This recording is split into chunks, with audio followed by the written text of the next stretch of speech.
Good day kapadyak and welcome to Shop Vlog. Sa video natin ngayon, isa-soundcheck natin itong si Speed 1 Sniper sa iba't ibang klase ng frame material. O tara! Kung bago ka lang sa channel ko, huwag kalimutan mag-subscribe at i-click yung bell icon para notified ka sa mga future videos ko. Di ba like na rin? Okay, so gagatasan ko na naman tong si Speed 1 Sniper.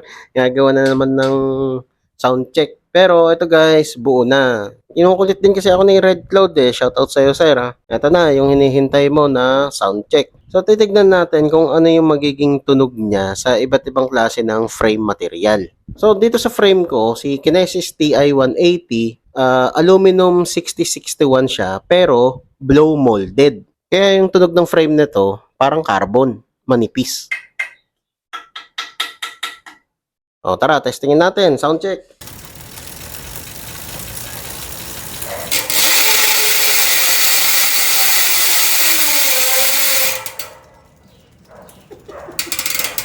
Okay.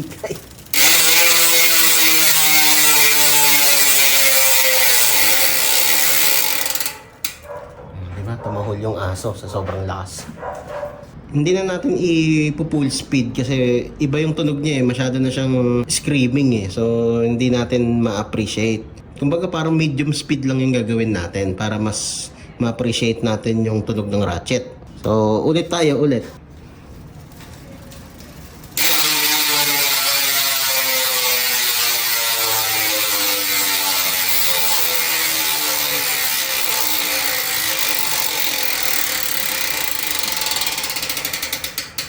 In short, pag manipis yung frame, ano siya, mas matunog, mas ma-echo.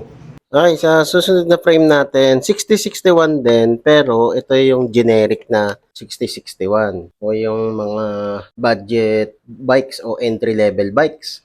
So yung pagkaka-manufacture dito, iba naman. Kumbaga mas makapal yung aluminum nito. Kaya hindi siya gaanong matunog.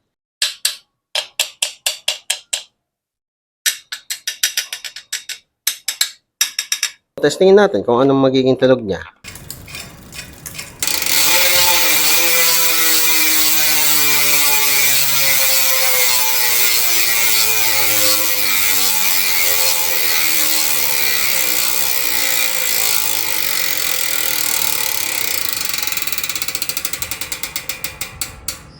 Okay, so as expected, iba nga yung tono ng harmonics niya.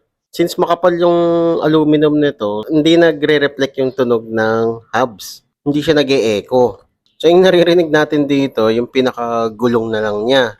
Dito, hindi siya nag-e-echo dito sa may frame. So tara, subukan naman natin sa carbon frame. Okay, so ito yung carbon frame natin, si Sabadec 2.0. Ito, bike nung security guard namin. Yan, baka interesado kayo, for sale daw to. 10K, pwede pang negotiable, wag lang baratin. Ganito naman yung tunog niya.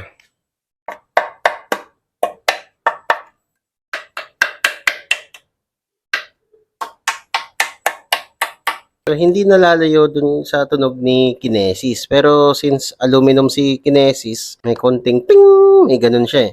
Pero dito sa carbon, walang ganun. So, kulob yung tunog nito. So, tingnan natin kung anong magiging tunog niya.